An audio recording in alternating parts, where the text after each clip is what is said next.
You start. Okay. Let's clap again. Okay, so we're here to talk about post-pill acne. Yeah, second episode. How good's this? First one was really good. Yeah, and it's just fun to talk things skin. Fun, it is. But it's also fun to, like, I don't know, we talk about it every day and it's just kind of getting it out there in a little bit more of a fun way. Like, yeah, absolutely. With our, like, personalities. Like, because there's multiple in the room. Oh, yeah. You have at least 10. My dad did say that I remind him of the guy from Split. Oh. Yes, because he watched the third one last night, Glass. You don't remind me of Patricia though. No, someone with multiple personalities. I thought you meant like the specific one. No, Patricia, no. I was like, Patricia's like a real like, ooh, modern lady. Ooh. That's not you. Oh. You're a free spirit.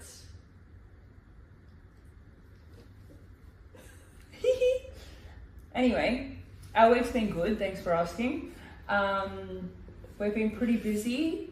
We've been doing lots of different treatments this week, haven't we? We've been doing a lot of IPL, yeah, a lot of skin treatments, a lot of lashes and brows, but a lot of skin, a lot of IPL. The IPL machine's been getting a workout, which is good. Yeah, a lot of enzymes, skincare enzymes. Anyway, let's talk all things post-pill acne.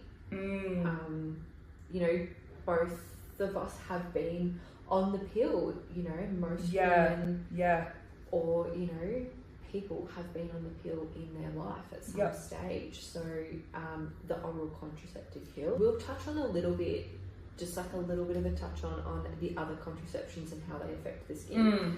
But mainly we're here to talk about the pill because it is the most common one. It's what, you know, most women have been on. An interesting thing is 4 out of 5 women have actually been prescribed the oral contraceptive pill as a band-aid effect to cure their acne or to help with their skin, not even just for birth control. Exactly. But you know, 4 out of 5 of them have actually been put on that kind of medication specifically for acne. For skin, for acne, not for okay, I'm sexually active and I'm trying to not fall pregnant, you know, I'm bumping uglies and I don't want to and I don't want to get pregnant. How's that for a catchphrase? Bumping uglies. I'm bumping uglies. It's like, hi, I'm 15 years old. I don't know who to go to. I'm going to go to a doctor with my mum. My skin's been flaring up. No worries. Here's the contraceptive pill. Yeah. And what is it? It's a band-aid. And it's not even people with severe acne. No. You could have one pimple. You could even, and so many people or women that I've heard this come from, they've gone into the doctor to actually just go on the contraceptive for contraceptive reasons. And they're like, let's put you on this stronger one because it's better for your skin. And they're having way more, I guess, side effects when they come off the pill 10, 15, 20 years later. Exactly, and that's what we're talking about today. We're not talking about what's happening while you're on the pill, we're talking about post-pill acne. So if you are going on the pill for reasons of your skin, what happens when you come off it is that your skin is returning exactly the same state prior to being on the pill, plus 10 times worse. And that's what people don't understand, is the skin is going back to what it was like. There is, I guess, you could kind of roughly call it an acne timeline of people who are around 10 to 14 where they get an increase in testosterone, which is increasing their sebum. And that is where that acne is starting to come from, starting to develop. And then when they're 14 to 17 years old, they're getting put on the pill as a result of the increased testosterone. And then, you know, as you were saying earlier, they're not ovulating, and then they're not producing progesterone, and then they're not getting that surge of oil. So the skin's nice and sleek. There's no oil flow. And you're not having and also, wait, there's no happy hormone, but we'll touch on that another day. And like, you know, you're going, oh, this is great. This is fantastic. And interesting side note, it doesn't work for everyone. Mm-mm. Like people go on the pill and they can still have breakouts, they can still have acne. Mm-hmm. And then, you know, once you hit that age of 20 to 30, you're like, okay, I'm ready to come off the pill. And your androgens, which are male sex hormones that women have, surge.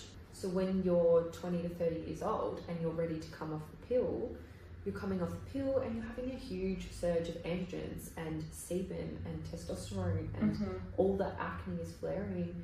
Like, let alone if you had an underlying hormonal condition like PCOS, like endo, that the pill has been masking for so many years and it has flared it up. And, you know, also talking about all of the side effects and what the pill depletes in the body too. Yeah. And I just don't, as again, there's not enough information out there for the normal person to be educated that this is just a band-aid effect. It is masking hormonal imbalances. It is masking acne, surges, all these sorts of things. But when you're not producing progesterone, you've got no oil flow. And then when you're backing away from the pill, you are getting this surge of oil. Interesting fact, people that are married and having children, when they come off the pill and they have children and things like that, when you come off the pill, you are actually attracted to different pheromones, and that's why the divorce rate is so high after children. So when you are ready to have kids, give it 2 years to see if you're still attracted to the man that you think that you love. Yeah. Because you are attracted to different... That's why there's a high rate of divorce, because then they come off the pill and they go, I actually hate you. Yeah. You smell that. The wrong man. That is crazy, isn't it? Oh my god, imagine being with someone and then... Well, then it happens. You're like, you come off the pill and you're like, oh, I hate you. But it does, that's why it's high rate. Why are you like Get back on the pill, I love you. Yeah. Yeah. And I mean, you know, you go on the pill because you're bumping uglies and you don't want to get pregnant. then you get attached to one and then you come off the pill and you go, oh, I hate you. I'm not attracted to that. I don't want to bump ugly. But also, like, when you come off the pill, you can actually get a temporary polycystic ovaries from a temporary insulin resistance too. So when you come off it, it can affect your whole insulin and glucose, all of that. Cortisol.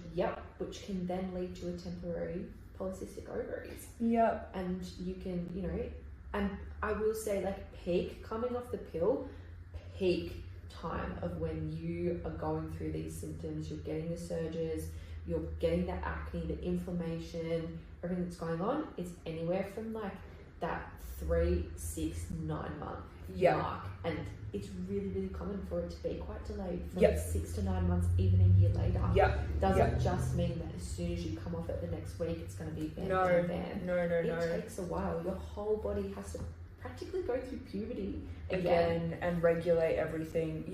And that's why in our consultations we're like, what medications have you taken in the last 2 years? Yes. I think that the post-pill acne is one of the most common in like older women, and they go, why am I breaking out? And it's like, well, did you just come off any contraception? Yes. And that could be a reason it too. Most of us are getting put on the pill and we're on there for 10, 20 years. And that's 10, 20 years of depletion of vitamin B, vitamin E, zinc, folate, magnesium, so many essential vitamins, minerals that we're being depleted of because of the pill over so many years as well. Exactly. And not only that, you know, you haven't got your ovulation, which is causing no happy hormone, so you can develop depression, mood, anxiety, things like that, weight gain, but also, as we were touching on before, masking conditions. Myself, I was on the pill for 10 years. I had problems during sex, you know, period problems, all those sorts of things, and I was on the pill and it was masking severe endometriosis. And it wasn't until I got off the pill and I found a good gynecologist that they were able to see in the ultrasound and internally that I had endo. How bad it was. How severe it was. How bad. And it's the same thing for me too, and so many other people. Like, I was on the pill, and I originally went on the pill because I wasn't getting a regular period, and the doctors were like, oh, well, this will regulate your period. And so I went on, and it helped with my skin because I'm a genetic acne. Like, I have had acne since I was like 10 years old. Yeah. And as soon as I came off it, I had severe acne. Yeah. I had weight gain. I had so many things, and, you know, it took a lot of investigation. I went through multiple doctors. Yeah. And the multiple times that I went to doctors, they were like, you need to go back on the pill. Yeah. You need to go back on the pill. And finally I found a doctor, and we did some investigation, and I had polycystic ovaries, and I still do. Yeah. But it's something that was masked for a long time, just like you. And I'm sure that you had the same thing. You go to doctors. What the hell's going on? And they're just like, oh, go on the pill, go on the pill. Oh, it's just normal. Your period's meant to hurt. Like, fuck. Yeah. It's not normal to be in that much pain. It's not No. normal to be fainting, vomiting, act. When we have clients come in and say, yeah, but I have my period, your body is actually having a withdrawal from that period pill where you have those little sugar ones for the week and you bleed during that time. That's a synthetic bleed because your body's actually withdrawing from it. Yeah. So if you've been on it for 10 years and you've had your period, you actually haven't had your period for 10 years. They're all synthetic bleeds. Yeah, because you need to ovulate to then be able to have a period. And if you're not ovulating, it ain't real, baby. Yeah, it's just crazy. And the surge of acne that comes with it, also, there can be a little bit of perioral, we can see a little bit of reactive skins and things like that. But the acne, it's coming from the gut, and it's coming from that hormonal imbalance, from abuse, from the medication. Yeah, it's definitely hormonal. Yeah. And, you know, if you have poor gut health, poor nutritional status, it's just gonna inflame it. And this doesn't happen for everyone. Not everyone gets post-pill acne. I got melasma. Yeah. Yeah. People get perioral. There's other conditions out there. Some people literally get nothing. Yeah. It just depends on your genetic makeup. Yeah. And it's a luck of the draw. Your genetic makeup will determine what you're more predispositioned to have when you come off the pill. Yeah. And I think there's a great person out there, Lara Biden, Period Repair Book. She's got amazing stuff. If you go onto her Spotify, she's got podcasts, she's got books. She has really good things on there on how to come off the pill, what types of different contraceptives there are, things like that. But find a good gynecologist, and when you're ready to come off the pill, make sure that your diet is whole foods and good food so that you're supporting that body as well as your hormones, and then getting them into check so that when you come off it, it's not a scare. It's not a scare. So, you know, talking oral contraceptive pill, there are other contraception types out there. There's a lot. The IUDs are a little bit more regulated to just the area of your uterus, which is a little bit more better than the pill as it's not flowing through the whole body. You still are ovulating on the IUD and the Mirena, depending on what the gynecologist will put you on. There's the copper, there's the Mirena, there's the IUD. There's actually about 14 that you can choose from, and a good gynecologist will be able to pinpoint which one is for what. But the only thing is there's a slight risk of a zinc deficiency, but it's actually so minimal, and if you're on a good zinc supplement, it can help. If you have to be on anything, that is what I would be on. I have to be on that because of my endometriosis. But if I didn't have to be on anything, I wouldn't be on anything. Yes. And that's only to regulate it so it doesn't get any better, it doesn't get worse. Yes. And then we've got, you know, the Implanon, which is probably one of the worst. That sent me fucking loopy, man. My mum was going to put me in a psych ward. Yeah. It affects so many different things, and like, oh my god, it has been linked to triggering acne. And then also the morning after pill 2 is made from testosterone or has like a similar component, which can increase acne, so you can actually have quite a surge and then it fucks your whole cycle up again. Yes. And then you bleed, and then you don't, and then your period doesn't come, and then you're like, am I pregnant, am I not, did it work, do I take another, what's going on? Stress. Yeah. The stress. It's just, be in tune with your body, know your ovulation. You can get those rings now that tell you those ovulation thing. Flow app is really good. I love tracking all that stuff. I mean, like, if you know your body and you know when you're ovulating, like, you can, like, I mean, use a condom, really. There's things out there that are nasty. You don't know. You don't know. You should be using protection at all time. At all time, you should be. As Casey said, if you're bumping uglies, they're fucking ugly. So make sure you're wrapping it. Like, but like, being in tune with your body. Your Flow's an amazing app. You can do all your cramps, and there's little chats on there, the sex chats and that, and like period chats. I love that. I reckon it's cool. We're not here to tell you who to bump uglies with. We're not here to tell you what's right, what's wrong. If you're on the pill, it's got to be right for you. Everybody's going to pick their own thing and do their own thing that's right for them. Yeah, absolutely. But I'm not shaming. Just make sure that you're making the right educational decision for you. Yeah. And if you know or you think that you have some kind of hormonal thing going on, or you are already suffering acne or all this stuff, find a good doctor. Find someone to do some investigation with. Balance out your hormones, all that kind of stuff before you start looking at hormonal type contraception. Yeah. And like touching on things on like what to do, like when you're coming off contraception or you are noticing these like hormonal things, like people that you can talk to is one, obviously a skin therapist, but coming back down to the gut health, like of acne, post-pill acne, or like hormonal imbalances, nutritionists, Chinese medicine, all those sorts of things that are able to support the gut, the hormones, the body from the inside out. Go somewhere that treats holistically, that can look at your bloods as a woman of your age, in your category, not a doctor that's putting you in the same category as a 33-year-old Joe Blow down the road who's male and has got bloody high cholesterol and something else. Who doesn't have a period. Yeah, exactly. Look, and is bumping uglies with someone else. It needs to be tailored to you. Yeah. And I think like when they say, everything's normal. Well, why do I feel like that? It needs to be investigated. Give that doctor the flick. Exactly. Find someone that's working with you. You can start working with a naturopath, with a Chinese medicine, with a skin therapist months before you come off the pill. Yeah. You can prep, you can get ready, you can start to prep your skin, making sure that you're looking after your skin barrier function. Number one, you want to be on good skincare that's looking after the health of your skin for when you come off.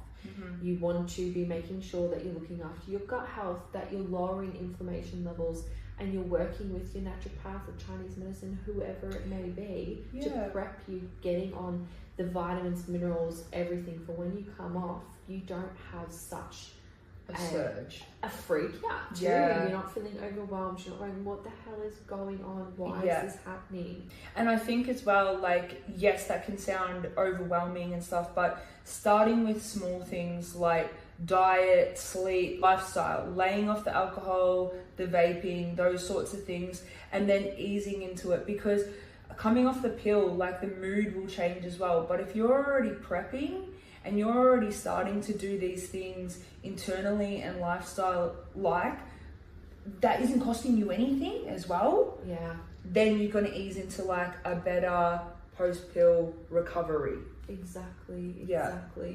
And it's never easy. I remember coming off the pill and it was like a weight lifted off my shoulders. I couldn't believe the feel. I can't describe it to you. I can't describe it.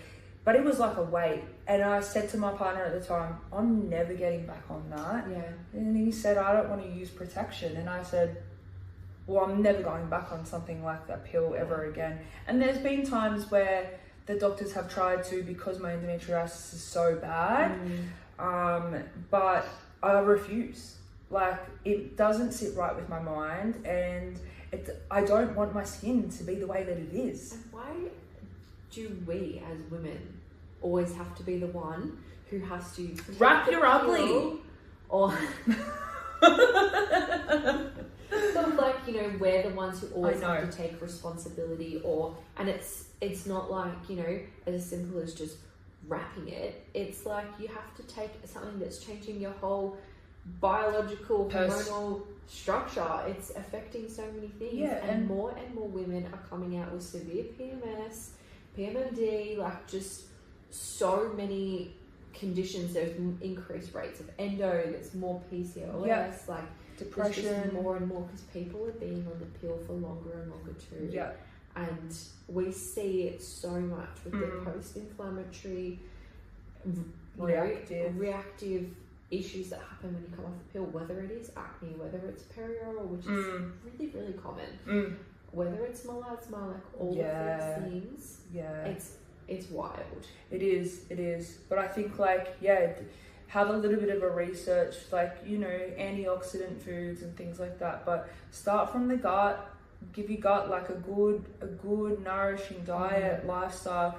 Start to ease off it. Laura Biden, that book explains everything in there. It's some really good things that you can do for your skin if you're into skincare, if you're into treatments, all that kind of stuff that you can do when you come off the pill is making sure that you're not using anything too harsh, that you're really respecting the skin barrier. We want to strengthen that skin barrier.